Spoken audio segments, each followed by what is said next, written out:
किसी मुल्क में बादशाह के महल में एक बहुत खूबसूरत बाग था। उसने उसकी देखभाल के लिए बहुत से माली मुकर्रर कर रखे थे, लेकिन कुछ अरसे से ऐसा हो रहा था कि रोजाना रात को कोई अजीब मखलूक बाग में आती और दरख्तों की शाखें तोड़ देती। मालियों से बहुत नाराज था। माली हर तरह की कोशिश कर रहे थे कि उन लोगों को पकड़ा जाए जो बाग को तबाह कर रहे हैं।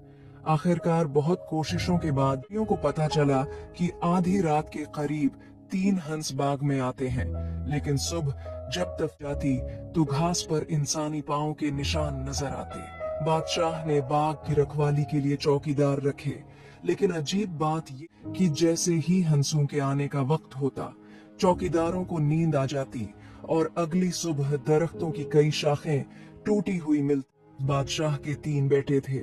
बड़े 2 बेटे काफी चाको चौबंद थे, लेकिन छोटा बेटा बहुत सुस्त और ढीला ढाला सा था।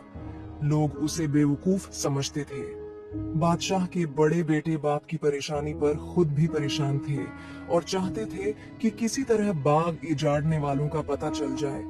चुनांचा सबसे बड़े शहजादे ने बादशाह से कहा, आप मुझे इजाजत दीजिए कि मैं इन लोगों का पता लगाऊं जो हमारे बाग को तबाह कर रहे हैं। बादशाह ने कहा, जरूर, तुम ये काम नहीं करोगे तो और कौन करेगा। बड़ा शहजादा शाम होते ही बाग में दाखिल हो गया और बादाम के दरख्त के नीचे छिप कर बैठ गया। उसने वादा कर लिया था कि वो 1 सेकंड के लिए भी आंख बंद नहीं करेगा, लेकिन आयन उसी वक्त जब उसे होशियार होकर बैठना चाहिए था, इसे नींद आ गई। बाग में आंधी आई और इस आंधी में तीनों हंस उड़ते हुए बाग में सुबह जब बादशाह शहजादे का कारनामा देखने आया तो ये देखकर बहुत मायूस हुआ कि शहजादा गहरी नींद सविया हुआ था और इस दरख्त की 3 शाखें टूटी हुई थीं जिसके नीचे वो लेटा था। बादशाह को बहुत गुस्सा आया।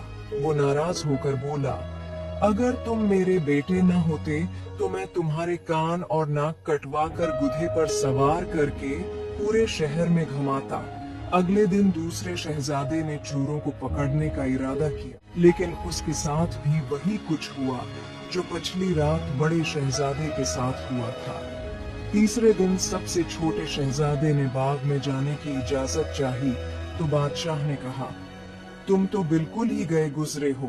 तुम्हारे बड़े भाई जो बहुत चालाक और होश हैं, वो ये काम न कर सके, तुम कौन सा तीर मार लोगे। लेकिन जब छोटे शहजादे ने बहुत जिद की तो बादशाह ने उसे इजाजत दे दी और वो शाम को बाग में दाखिल हो गया। वो ये सुन चुका था कि ऐन इसी वक्त हंस में दाखिल होते हैं जब चौकीदारों को नींद आ जाती है। वो नहीं चाहता था कि अपने भाइयों की तरह वो भी सो जाए। उसने चाकू से अपनी पर जख्म लगाया और इस पर थोड़ा सा नमक छिड़क दिया ताकि दर्द की वजह से उसे नींद न आए। अंधेरा छा गया, फिर चांद अपनी पूरी आब व ताब के साथ निकला और सारा बाग चांदनी से जगमगा उठा। फिर हल्की हल्की हवा चलने लगी जो आहिस्ता तेज हो गई। शहजादा समझ गया कि अब हंसों के आने का वक्त हो गया है।